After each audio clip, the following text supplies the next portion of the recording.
Hello viewers, আসসালামু আলাইকুম। প্রাক্তন প্রধানমন্ত্রী শেখ হাসিনা কি আদৌ পদত্যাগ করেছেন?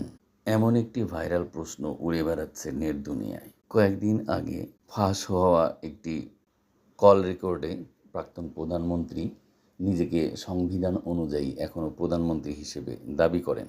সংবিধানের ৫৭ ধারা অনুযায়ী তার পদত্যাগ হয়নি বলে তিনি উল্লেখ করেন। এই বিতর্ক আর উস্কে দেয় ব্যারিস্টার জহিরুল ইসলামের একটি ফেসবুক স্ট্যাটাস। এখানে বলা হয়, জাতিসংঘ সাধারণ অধিবেশনে যোগ দিতে হলে ডক্টর মোহাম্মদ ইউনূসকে প্রাক্তন প্রধানমন্ত্রীর পদত্যাগপত্র ৭ দিনের মধ্যে জাতিসংঘে জমা দিতে হবে। আল জাজিরার বরাত দিয়ে আরও বলা হয়, ভারত, চীন ও রাশিয়ার প্রচেষ্টায় জাতিসংঘ এমন সিদ্ধান্ত নিতে বাধ্য হয়। কিন্তু অনুসন্ধানে এই খবরের কোনো সত্যতা পাওয়া যায়নি। মনে করা হয়, আওয়ামী লীগের নেতাকর্মীদের মন চাঙ্গা রাখার জন্য এমন ধরনের খবরাখবর প্রকাশ করা হচ্ছে।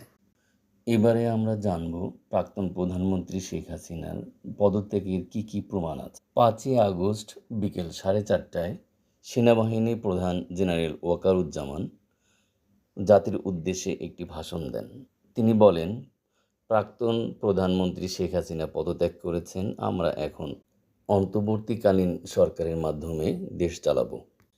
একই দিনে মহামান্য রাষ্ট্রপতি বলেন, প্রধানমন্ত্রী আমার নিকট পদত্যাগ করেছেন, আমি তা গ্রহণ করেছি। প্রাক্তন প্রধানমন্ত্রী শেখ হাসিনা পুত্র সজীব অজিত জয় জার্মান ভিত্তিক একটি গণমাধ্যমে সাক্ষাৎকারে বলেন, একদিন আগেই প্রধানমন্ত্রী সংবিধান অনুযায়ী পদত্যাগ করতে চেয়েছিলেন, কিন্তু সময়ের অভাবে সেভাবে হতে পারেনি। আইন বিশেষজ্ঞ ব্যারিস্টার আবু হেনা রাজ্জাকি বলেন, সংবিধানের ৫৭ ধারা শেখ হাসিনা নিজের সৃষ্ট। মূলত অভ্যুত্থান সংবিধানের কোনো ধারা মানে না। তিনি আরও বলেন, রাষ্ট্রপতি সংসদ ভেঙে দিলে সংসদ সদস্য পদ বিলুপ্ত হয়ে যায়, সেই সাথে সকল মন্ত্রীর মন্ত্রিত্বও বিলুপ্ত হয়ে যায়। অতএব এক্ষেত্রে রাষ্ট্রপতি সংসদ ভেঙে দেওয়ার ফলে শেখ হাসিনার সংসদ সদস্য পদ এবং মন্ত্রিত্ব উভয়ই বিলুপ্ত হয়ে গিয়েছে।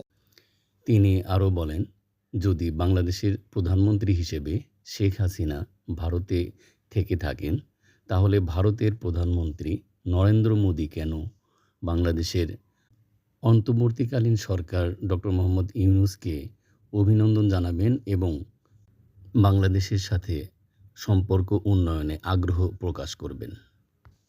সকল প্রোপাগান্ডাকে জয় করে বাংলাদেশ সঠিকভাবে এগিয়ে যাবে, এটাই আমাদের কামনা।